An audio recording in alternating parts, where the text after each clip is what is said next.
Hello and welcome to Joyful, the podcast that will help you live a more joyful life. I'm your host, Chloe Markham, and it's my mission to help you find more joy every single day. This podcast is a deep dive into ways to reduce your stress, your overwhelm, anxiety, and that voice in your head that tells you you're not good enough, whilst also diving into the methods, philosophies, and protocols that help us live more connected, grounded, and ultimately happier lives. This is about living life on purpose. Without any further ado, let's dive into today's episode. Welcome back and welcome to an episode where I overshare. I mean, you might already sit there and think I do that anyway, but you're in for a whole world of me oversharing. I want to just, before I do, just ask how you're doing. And I mean that from the heart. Like, how are you feeling today? Take a breath in. Oh, let it go. You're alive and that's amazing. You're doing amazing, even if you feel like you're not.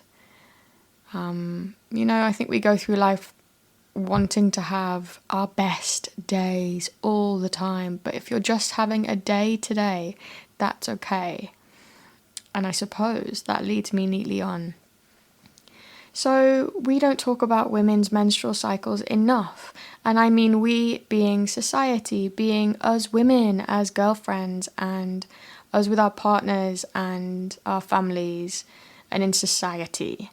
And I think that's becoming more and more prevalent and that's wonderful. But I have just noticed, I've been through a big thing the last couple of weeks and it's like there's this kind of fear of talking about it because we don't talk about these things, right?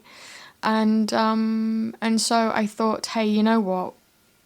I'm talking about living more joyfully, and actually this is a big part of it. It's a huge part of our lives. Anyone who menstruates, right?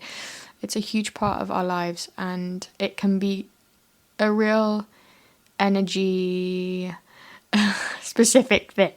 So, and the reason I'm talking about it is because I want to talk about permission.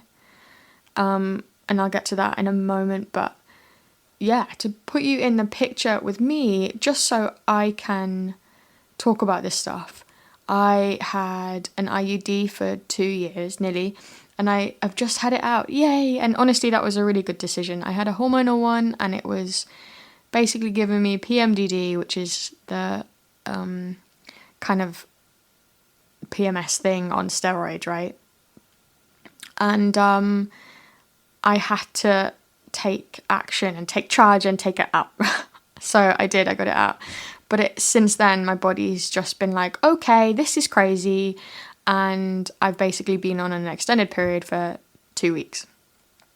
And I recognize that that's not even that bad because I found a Reddit thread, holy shit. And this Reddit thread, let me tell you, puts things into some perspective. There was a woman on there who had her coil out and she had a 3-month period. So, I'm not feeling that terrible about it. But my point is, it's not really that nice, right? And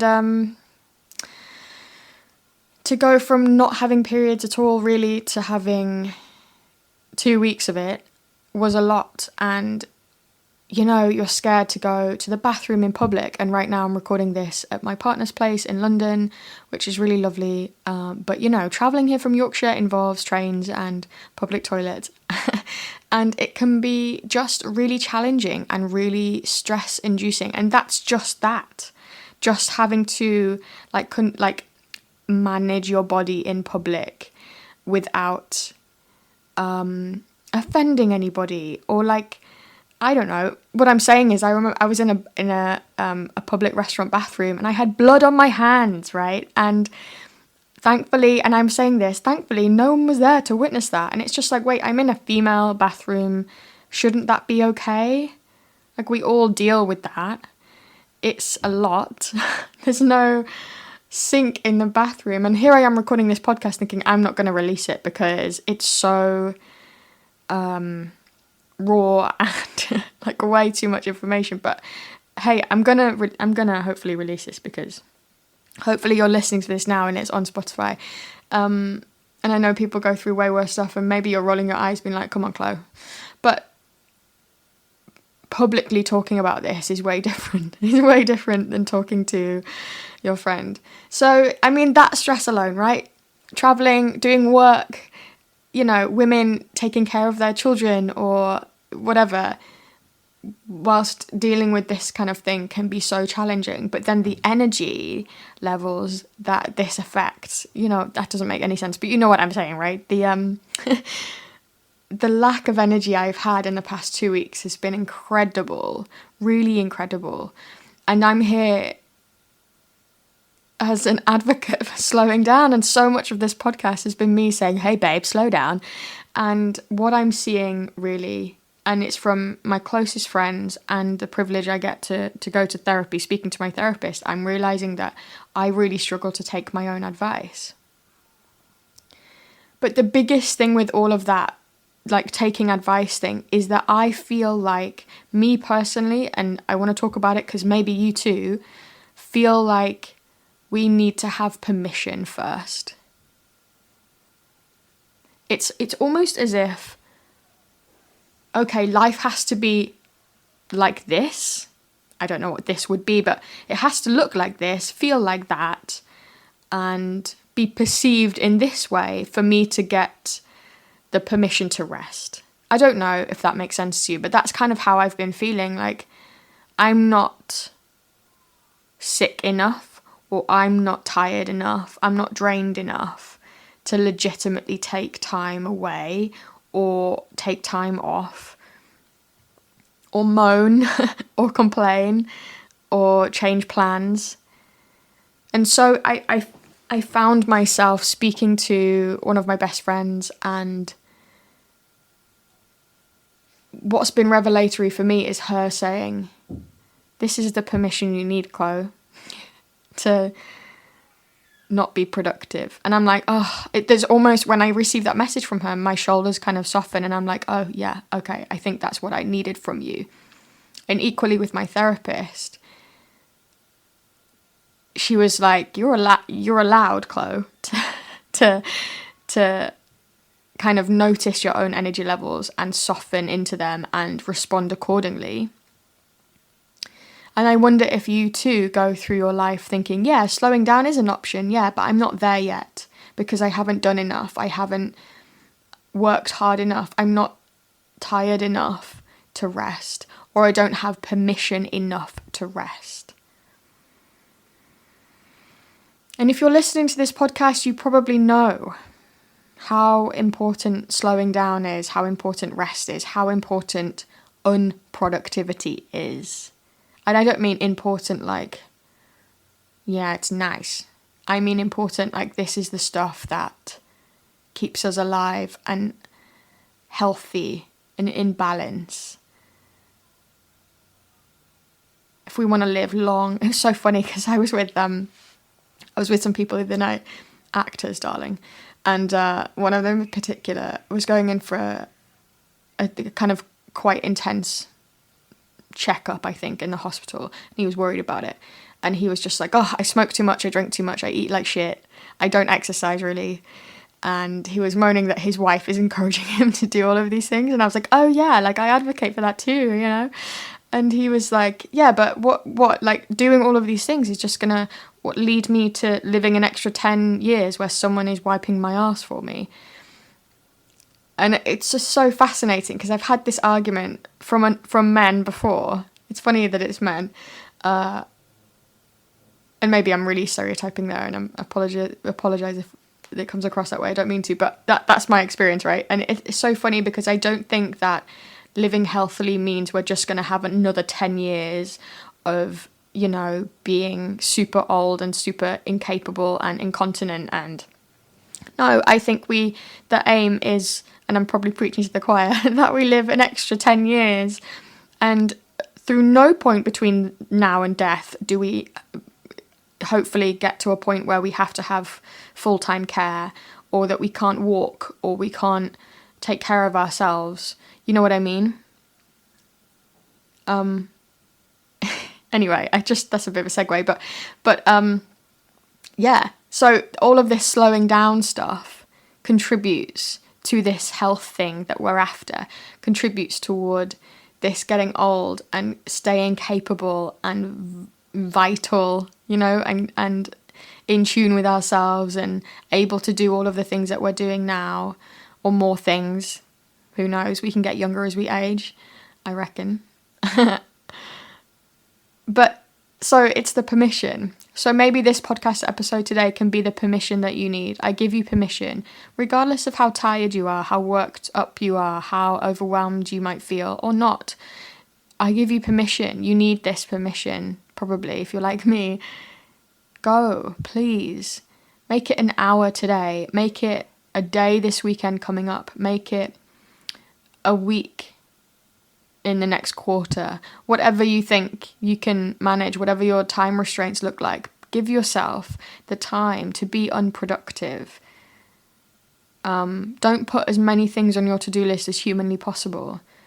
Give yourself time. And I don't mean time scrolling Instagram or fantasizing over houses on Rightmove. I mean time to just be with yourself. Listen to a podcast. Hey, baby. Go for a walk or just have a bath. Do a puzzle. I don't know. And obviously yoga nidra comes into that, and meditation and journaling. I think, you know, all of these things are really important. But actually I just mean, I don't know if you've seen those little cute videos on Instagram, and it's like a little frog. I don't know, this sounds really silly, but I think it's a little, I have to find it. It's a little knitted frog, and it's stop motion animation, and this account is so wonderful. And it's just a little frog who goes about his day. He's got little pumpkin slippers, and he just makes soup and sits down with his person and eats soup and, you know, makes things, and is very slow. And like, yes, that's what I want. Yeah. And also, I suppose, so it's a double message, isn't it? The permission thing, of course, you know, be that permission for your best friends, be that permission for your person, for your people. Give them permission, because they might really fucking need it. And that, just your message saying, hey, I give you permission to rest, might be profound for them, like it is for me, even if you think they know what they're talking about, because, hey, you know, I need it so bad. Give people the permission, give yourself permission, and take permission from this podcast, from me right now. But also, I suppose it comes into our menstrual cycles and understanding our own energy. I know that we can't get everything done all of the time. And it's weird as women, I think, in this kind of continuing patriarchy. Not to bring politics into it, but come on. You know, we do a lot as women, especially if you have a family. I mean, even if you don't, I think women take on the majority of household chores still, and parenting. And it can be challenging. And we can't do this all of the time. We sometimes need to ask for help. And if you're having a challenging time with your hormones, get some help. And actually, I'm going to leave a book link in the comments, wonderfully recommended to me by my therapist. I love how all these connections come up, but my therapist knows I know my therapist knows. Are you sick of me saying that? What a fucking bore. No, she knows this woman who's written this book about menstrual cycles. I'm only a part of the way through, but I'm absolutely loving it. I'm loving having this kind of connection and communication back into this cycle that I'm experiencing myself, and that all of my girlfriends do, you know. And so I'll leave the link to that book in the comments. Our Periods Shouldn't Bloody Hurt. I can't remember the author's name right now, but that's the title. Isn't that wonderful? And yeah, take care of your hormonal health, right? Ashwagandha is a great herb for it. I'm not going to profess to be a hormonal health expert at all, but from my research, ashwagandha is great. And actually, I take the amazing cacao and collagen by Ancient and Brave.